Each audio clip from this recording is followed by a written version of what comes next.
So yeah, good evening, folks. It's a pleasure to have you once again. Apologies for taking this long to record this video. I've been very busy, so I would like to make this short as possible. So first thing I want to let you know before diving into this strategy is the fact that this strategy is not the must. All right. Firstly, we give the best signals. All right. We try our best on our signals. If you notice, most of our signals end up in direct victory, direct win, or martingale 1. So which means that even if you're just trading normally and you manage your risk well and you don't exceed martingale 1 or maximum of martingale 2, you are supposed to be profitable. All right? But the essence of this video is for people that want to step up their game. All right? And truth is, I will really understand if not everyone gets this strategy right. I would definitely understand. So having said that, let's dive into the strategy. Right, I call it the DCA strategy. All right, the DCA strategy. Normally DCA means dollar cost average, and it's a strategy we use in crypto and in other financial markets.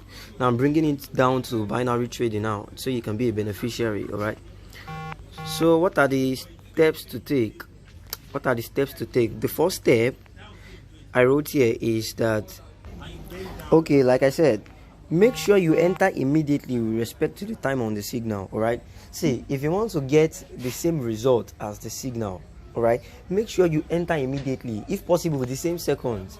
Yeah, I understand that seems like it's impossible, all right, to enter at the same seconds, but the whole concept of this is make sure you enter immediately. All right, immediately. If it's 13:30, make sure by 13:29, all right, by 13:29 57 seconds your hand is almost on either higher or lower, so that you can get the desired result. All right, I've lost a trade by a point of 1, a point of 2, and what makes that difference is just seconds sometimes. All right. Then the second thing is the strategy is only applicable within the first 5 minutes. All right, we are revolving around the first 5 minutes. All right, we are revolving around the first 5 minutes. We are not exceeding that 5 minutes. Then check if the trade is going against our signal. All right, once you enter a trade, if the trade is not going against us, you don't need this strategy, because a trade that is going in our direction, is going 50 points in our direction, 100 points in our direction, is probably going to end in a direct win. So you don't need any strategy for that. Just let it play out and make your profit and be happy. All right. The fourth thing is check the point difference if it is more than 100 points. Now note that the more the point difference, the better. Now don't say because trader just said 100 points, now I have to stick to 100 points alone. 100 points is just the tip of an iceberg. Let me just put it like that.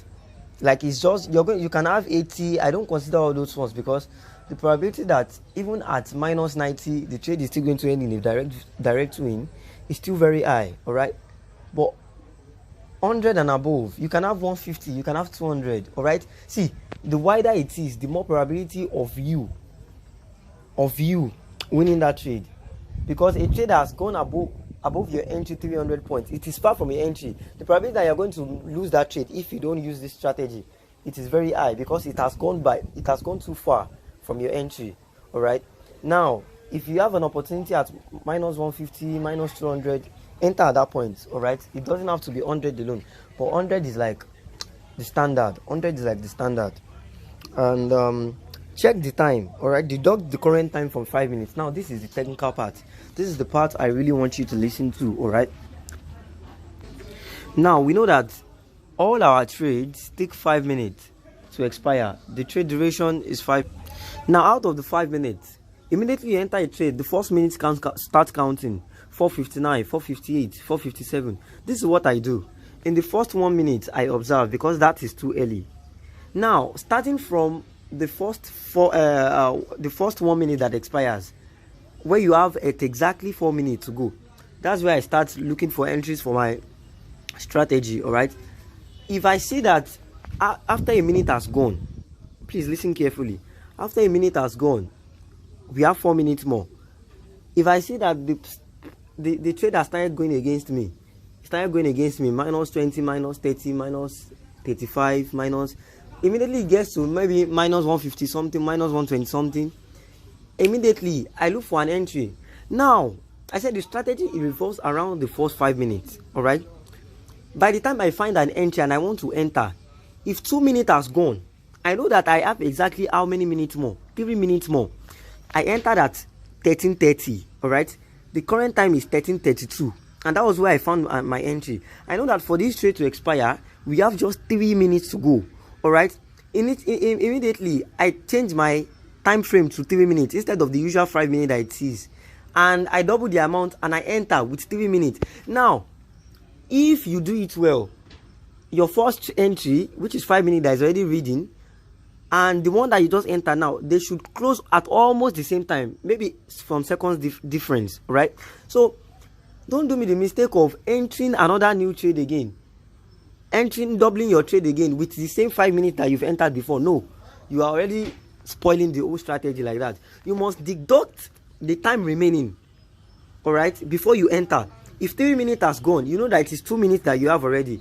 If 3 minutes 10 seconds have gone, you know that you have about a minute and probably 50 seconds or 40 seconds to go. Now I'm still going to the part of the seconds, all right? Don't let that distract you, all right? That's just explaining that point. And like I said, I've said that layer with double the amount you used before and wait patiently to take profit and be happy, all right? That's just it.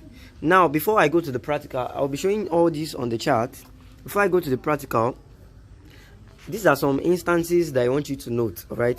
There are times you won't find any entry. Yes, even me that I use the strategy, there are times that you won't find an entry, probably because you were slow, probably because there were seconds difference and you are waiting for the seconds to read, or probably throughout the time that the trade was against you, it was not a substantial gap. Probably you didn't even up to 100 points. Yeah, I've seen a trade that was revolving around 20 points, 30 points, 20 points till we lost that trade. All right. In that kind of situation, please just proceed to use the martingale rule, all right, and just enter again at martingale 1. I know you know how to use martingale now. Martingale means that after the trade had expired, double the amount and enter immediately again. It is that simple. If you are still having issues with martingale, check out the video in the guideline channel. I explained martingale. I did a very good job with martingale already. All right, so just proceed to martingale 1 if you don't find an entry using this strategy. All right, don't force it, just go. And yeah, another thing I forgot to tell you is that if 4 minutes has gone, maybe the trade is about to expire now and we have probably 30 seconds, 40 seconds to go. If you don't have at least 1 minute and few seconds, you can't use this strategy because the time frame is already short. I meant that you enter the trade at 13:30, it's already 13:34, 20 seconds, 30 seconds. Please don't use this DCA strategy anymore because it will not play out. The time frame is already short. All right, so just proceed, let the trade finish and enter with martingale. So yeah, that was what I was discussing in the second point. I said if you don't find an entry till the end of the trade, or you don't find an entry till you have a minute to go in the trade, see, just leave it and use the martingale rule. All right, but as for me, I don't pass martingale 1. If you find an entry with this strategy, you have no business with martingales anymore. Yes, if you find an entry with this strategy, don't use martingale even if we lost it. Yes, this strategy is not something that is 100%. So if I say it's 100%, it will be a lie, but it is more accurate and better than martingale. See, the whole point of this is to control the amount you're risking. If it's $2 you're risking per trade, by the time you double the amount, you have 6. So you don't risk more than $6 per trade. If you are risking $3 before, 3 and 6, that's 9. You don't risk more than $9 per trade. Risk management, it is key if you want to succeed in this business. All right, if you want to succeed with binary trading. So once you use the DCA strategy, you find an entry, whether you win or you don't win. All right, don't use the martingale anymore because you don't want to increase the amount that you are risking. And if you're not using the DCA strategy, if you're using the martingale, 2, 4, all right, my direct trade and the martingale 4, that's 6 already. If you want to proceed to martingale 2, which I don't recommend, which I don't recommend. All right, then you're doubling again. That's 8. You're already risking too much already. So and let's go to the practical.